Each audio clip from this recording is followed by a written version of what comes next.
Finally, ito na ang susi sa atin at ito ay nakuha namin siguro mga get nothing done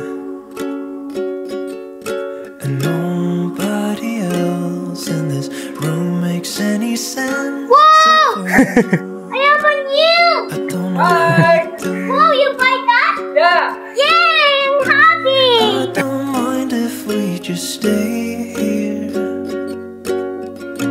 lay beside me for a while, 'cause I have never met somebody who can take all of my pain away. Guys, good morning sa inyo lahat at welcome back dito sa channel ni Commander. Ngayong araw guys ay meron kaming pupuntahan. Pero bago ang lahat, gusto ko muna sabihin sa lahat na isa na naman sa mga pangarap natin ang natupad. Dahil din yan, syempre walang iba sa blessed ng nasa taas, ligad. So matagal na panahon, alam ng iba, matagal na panahon na naghangad tayo na magkaroon nito.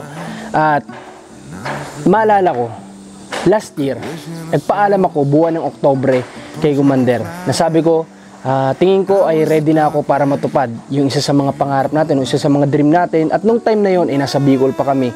Pero ang sabi nga niya ay hindi siya papayag dahil sa iba't ibang klase ng rason. So ngayon na nandito na tayo sa Candelaria, Quezon, ay wala na siyang rason para hindian yung hinihiling ko sa kanya noong pang nakaraang taon. So ngayon guys ay pinagbigyan na tayo ni Commander na makakuha ng panibago nating makakasama sa misyon. At yun nga ay kung ano yung nakatatak sa sombrero natin. That kept me alive. You were hello when I was goodbye. An ember that flickered then faded away. You were the summer, I was that same old shit in me. Now you're gone, and I'm losing my mind, losing my mind, losing my mind. Now you're gone. Why did you call me up, bring me out, and leave me high and dry?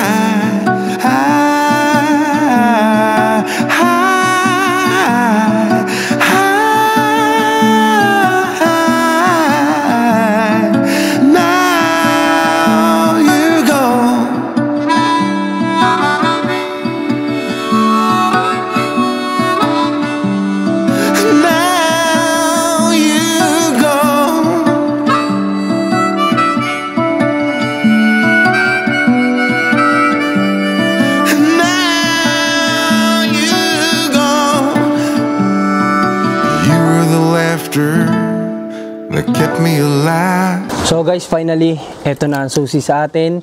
At ito ay nakuha namin siguro mga 4 days ago na yung nakakalipas.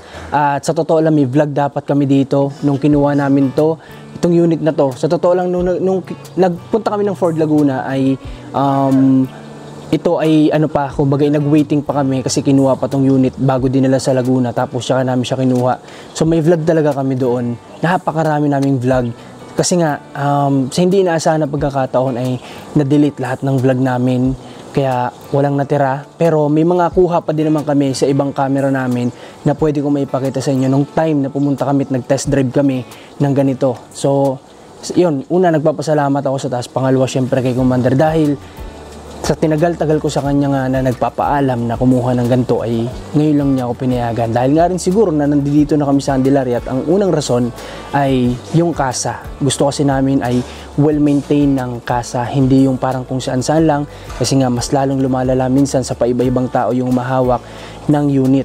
Nagkakaroon ng iba't ibang klase lalo na sira. Kaya since nandito na kami, nakiusap ako kay Commander na payagan na niya ako at nagulat ako na isang araw, sinabi niya sa akin na pinapayagan na kitang kumuha. At eto na yun. At alam ko naman na ito yung pinangarap natin noon pa dahil sa dinami-dami ng pinagdaanan ni Ivana na mga putik, na mga ilog ay talagang hindi naman dapat siya para doon. Pero nagawa nating dalhin doon. Kaya ito yung dapat sa mga mission natin. Kaya salamat talaga sa taas dahil pinagkaloob niyo to sa atin. Sa totoo lang, ayoko sana na mag-vlog. Sabi ko, okay na yon kung nawala. Baka hindi niya will na makita ng iba. Pero, eto, at may lakad nga kami ngayon, kaya dito na rin naman, papakita na namin po sa inyo para nang sa ganon ay hindi para ipagyabang, kundi maka-inspired ng iba pa. Tiyaga lang tayo lahat ng pangarap natin ay makukuha natin yan sa atin mismo. Hindi natin yan pwedeng iasa sa ibang tao. Dapat tayo mismo yung kikilo sa pangarap natin. Yun lang naman yun. So, ayan, nakaready na siguro si Commander. At salamat sa cameraman, ka JM. Mamaya po pupunta tayo ng Ford Laguna kasi nga ay may kinakailangan tayong fill upan para maipasa na nila sa LTO para siguro sa registration. Okay? Kita-kits tayo mamaya. Every day isn't shining like today.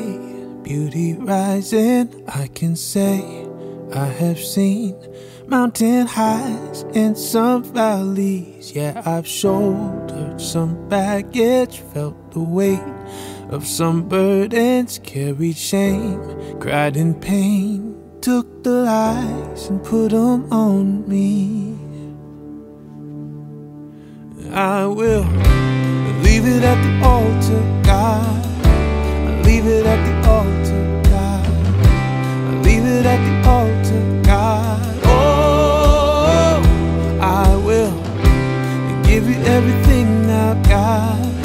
Oh, I surrender all and leave it at the altar, God. Oh, yeah.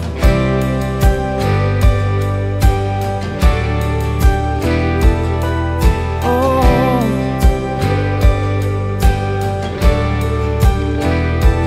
all the glory is shining.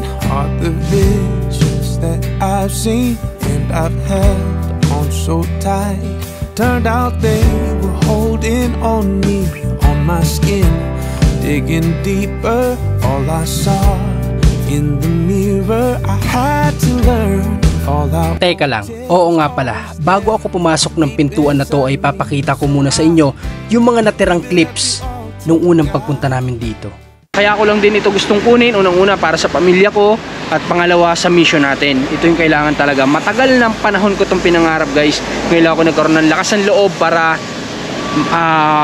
sumubok magkaroon na ito. Diba? Mapasok na tayo sa loob. Patayin ko lang ito sa sasakyan. Yeah. Okay, tara, pasok tayo.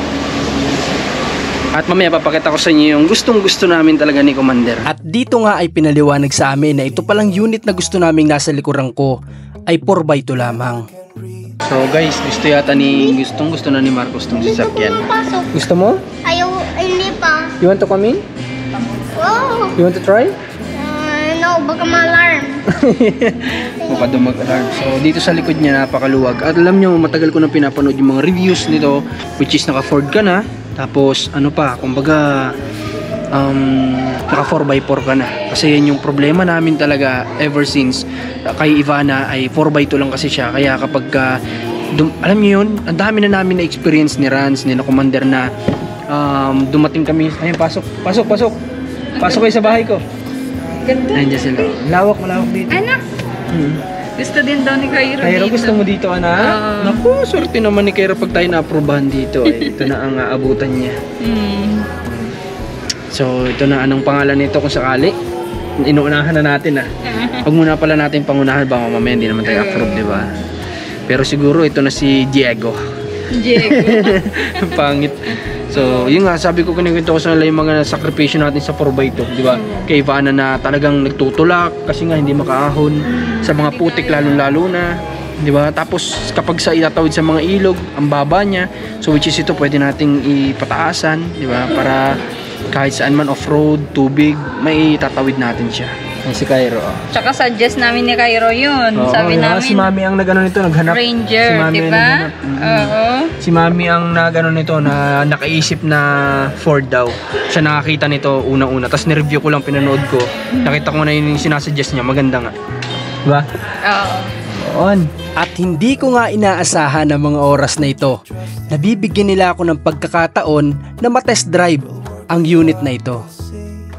So, basic naman sir, yung pa rin ng basic niya, pag liliko, left and right, yan sa kaliwa pa rin naman po. Sa totoo lang, hindi pa ako nakakahawak ng pick-up, pero malakas lang talaga yung loob ko. Medyo umano ba sir ang sa inyo? O yan sir. Tinatansya-tansya ko. Okay sir, kanan tayo ha sir. At dito nga, medyo ramdam ko na tila kinakabahan yata ang sumama sa amin para sa pag-test drive ng unit na ito. So napakalapat yung steering niyan sir. Oo nga, yung mga panibago. Maninibago talaga po kayo. Panibasa yung sa amin eh. Oo, ibang-iba talaga to. Alam mo yung pakiramdam na kahit ang laki ng dinadala mong sasakyan ay parang ang liit lamang. Sige sir, dahil tayo sa tuturusin yung daan sa type test drive. At mukhang malayo-layo nga yata yung pupuntahan namin. At na mga oras na ito ay kakatigil lamang ng ulan. Kaya talagang timing na timing din yung pag-test drive natin. At sa pag-test drive nga namin ay napansin namin na pare-parehas pala kami na hindi nakasuot ng proper seatbelt. So ito yung sinasabi ko sa inyo guys na kaya matagal na namin gustong-gusto talaga ng pickup truck. Kasi nga, alam ko napanood nyo yung mga naging vlogs natin, mission natin sa Isabela. Talagang kinakailangan namin magtulak kapag nandoon kami sa mga part na sobrang putik. So, advantage ng 4x4 yun na talagang kahit pa paano may mas malaking chance natin na makaahon. At syempre, Ford ito talagang alam nating reliable, maasahan talaga sa lahat ng klase ng daan, di ba sir? Yes sir. Kahit sa klase ng, okay, kaya siya tumutunog kasi yung seatbelt. Apo, yes sir. Kaya pala kanina pa tumutunog. Siguro dala na rin ng sobrang excitement. Dahil nga hanggang sa ngayon ay hindi talaga ako makapaniwala na yung pinapangarap ko lang na matagal ng panahon ay nadadrive ko na ngayon. Okay, so ito yung indicator na alam mong hindi ka, wala ka sa unsafe ka, di ba?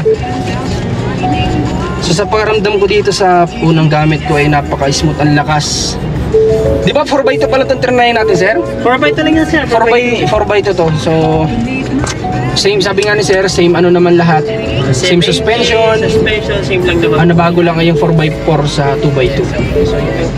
So tapos na kaming mag-drive test at sobra, as in talaga malayong malayo pa Ivana, pero syempre iba pa rin yung value sa atin Ivana kasi yan yung nakasama natin ng simula hanggang ngayon, di ba? So iba pa rin yung value niya.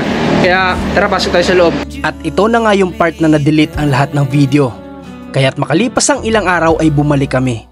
So ngayong araw nga guys ay babalik na tayo ngayon sa Ford. Ngayon ay siguro simula nung pumunta tayo doon, nakapag-decide kami siguro mga 3 to 4 days na yung nakakalipas. So eto, final na talaga to. Pupunta na kami doon ngayong araw para kunin natin yung unit na matagal na natin pinapangarap na magkaroon. Matagal na natin pinapangarap na magkaroon sa mission ng ganon, magkaroon ng pamilya ng ganon. So tara, samahan niyo po kami. Nag-commute lamang kami ng mga oras na ito at kasama ko pa nga si Cairo. Kasi nga, wala namang ibang magdadrive kung dadali namin si Ivana. Dahil nga itong si JM ay hindi ko pa natitraining para magmaneho.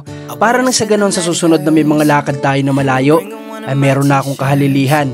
Or pwede rin naman na dalawang sasakyan na yung madadala natin. Now I really get what the love songs are talking about. And I just wanna tell her how I feel, scream it out loud.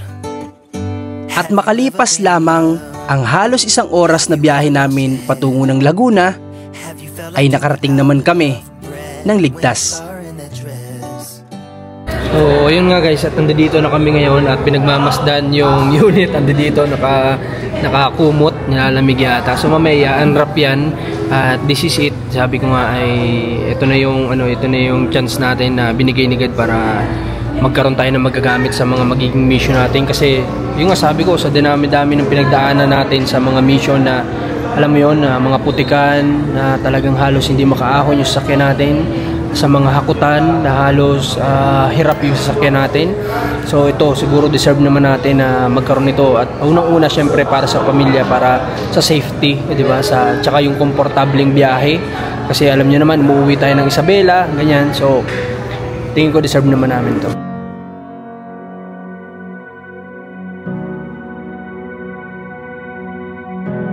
Hello kay ma'am, ano pangalan niyo ma'am? Elaine pa, Elaine. Kay ma'am Elaine, dito yan sa Ford, Laguna. Maraming salamat sa iyo ma'am Elaine sa pag-aasikaso sa amin. Welcome to Ayan. Ford Laguna.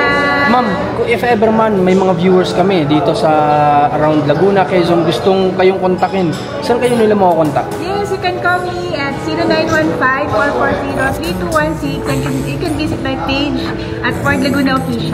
Thank you. Thank you, ma'am. Thank you, ma'am. Solid. Napakabilis ng transaction kay ma'am. Talagang tutulungan niya tayo na magkaroon.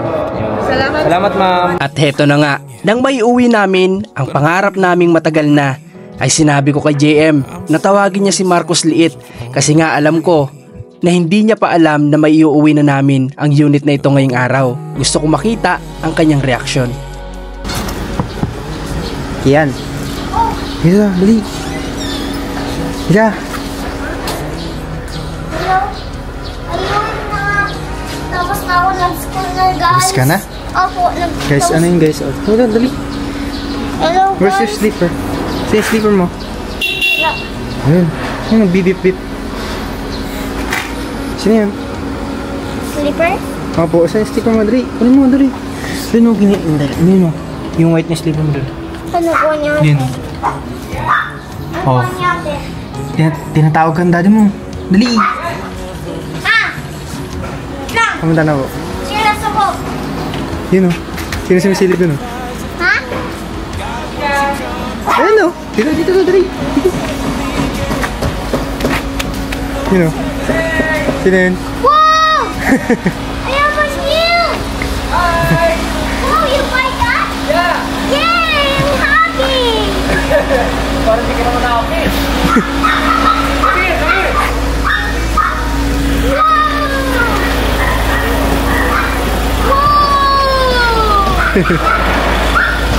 Happy ka ba? You want to experience? Come here. Oh, go. Justice, freedom come. Open up those heavenly gates. Yeah, those heavenly gates. We cry for mercy and for your love. Let your kingdom come. Let your will be done on earth as we see it in heaven. Let your kingdom come. Let your will be done on earth as we see it in heaven. Let your kingdom come. Let your will be done on earth as we see it in heaven. Let your kingdom come. Let your will be done on earth as we see it in heaven. Open up those heavenly gates. Those heavenly gates. We cry justice, freedom come. Open up those heavenly gates. Yeah, those heavenly gates. We cry for mercy and for your love. Open up those heavenly gates. Those heavenly gates. We cry justice, freedom come. Open up those heavenly gates. Yeah, those heavenly gates. We cry for mercy and for your love. Open up those heavenly gates. Those heavenly gates. Alright, dito na tayo ngayon sa bahay. At yun, ewan ko si JM. Happy ka naman, JM. May magagamit na tayo. Kasi para sa atin naman ito lahat, di ba? Hindi naman to para sa amin lang, para sa team Marcos ito. Siyempre, tagal namin pinangarap, si JM lang pala makakatupad. Tagal namin pinangarap to nila Ransay. Ayun, hindi pa tayo pinapayagan nun ni Commander ng mga oras na yun. So, timing na nandito na tayo sa Candelaria, tapos si JM naman yung pumasok sa team. Kami yung unang-una makaka-experience ng kahit paano maalwan-alwan sa biyahe. Unlike kay Ivana kasi medyo talagang matanda na din si Ivana, pero talagang maaasahan pa rin naman. Pero at siyempre 2025 marami tayong ina-expect na something na mas Angat, kisa kay Ivana. Okay, pasok muna tayo, kakain muna kami. I'm happy. I like it. Happy ka? Yes. Wow, it's nice? Yes. This is for you. Whoa. Wow. Nice.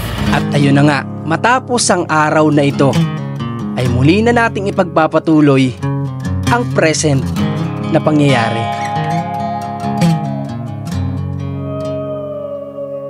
Dito nga ay may mga ilang katanungan ako sa kanila patungkol sa unit na kinuha namin para nang sa ganon ay maging sigurado ako sa mga pag-iingat na gagawin ko dito, dahil nga kung ano man yung mga pag-iingat na ginagawa ko noon kay Ivana ay talagang hanggat maaari ay dudublihin ko dito. Hanggang ngayon sobrang saya ko pa rin dito kasi nga hindi ko pa rin nakalain na matutupad ko yung mga pangarap na ganito na kasama yung pamilya ko. You said I never could change. I thought I never could. At dahil nga na-delete yung mga video natin noong una, ayan, nagpakuha ulit ako sa napakalaking remote na ito para nang sa ganon, mas masulit natin yung mga pagkakataon na humahawak tayo ng ganito.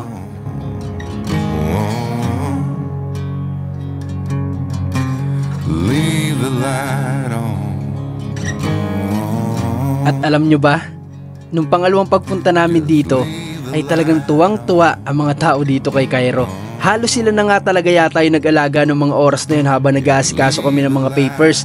At nawala lang talaga sa video natin dahil nagkaroon ng mga oras na yun ng sayawan sa loob ng Ford company na ito dito sa Laguna.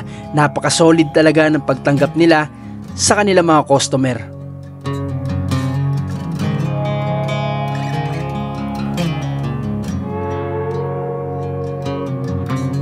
At dito ngayon nagtitingin-tingin na rin ako ng mga pwede nating i-upgrade sa gagamitin nating pick-up. Pero sabi nga ni Commander, wag na muna sa ngayon. Kaya't sino ba naman tayo para kontrahin siya? Kaya sige, sa susunod na lang. Well, haven't I got better shit to think about than that shit? At makalipas nga rin ang ilang minuto namin dito na pag-stay, ay agad-agad din naman kami na umuwi. Dahil nga wala pa talaga kaming tanghalian ng mga oras na ito. At pare-pares talaga kami ay medyo kumakalam na rin ang aming mga sikmura. Kaya't naghanap kami ng pwede naming makainan. At dito nga kami napadpad. Could ever could change. I thought I never could ever could change. They said I never could ever could change. Damn right I never would. Leave the light on.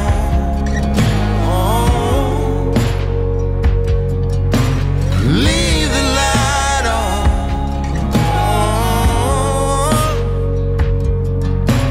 Leave the light on.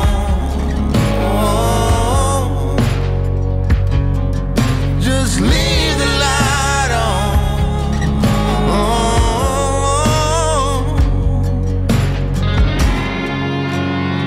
If I never change, if I never change. Alam nyo, sa totoo lang, alam ko wala pa ako sa ganoong katanda na edad. Pero marami na rin ako naranasan sa buhay. At dun ko nga napatunayan na sa pangarap natin, walang ibang kikilos kung hindi tayo. Hindi natin ito pwedeng iasa sa iba, sa ibang tao. Dahil wala talagang kikilos nito para sa atin kung hindi tayo.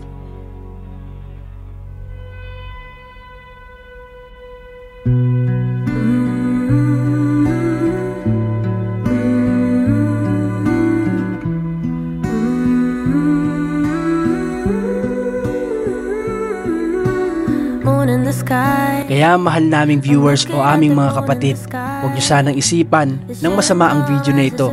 Bagkus ay isipin natin as a positive way ito, na sana yung may mga pangarap din sa buhay, hindi man ganito, ibang klase man ang inyong mga pangarap, dahil may iba't iba tayong pangarap sa buhay.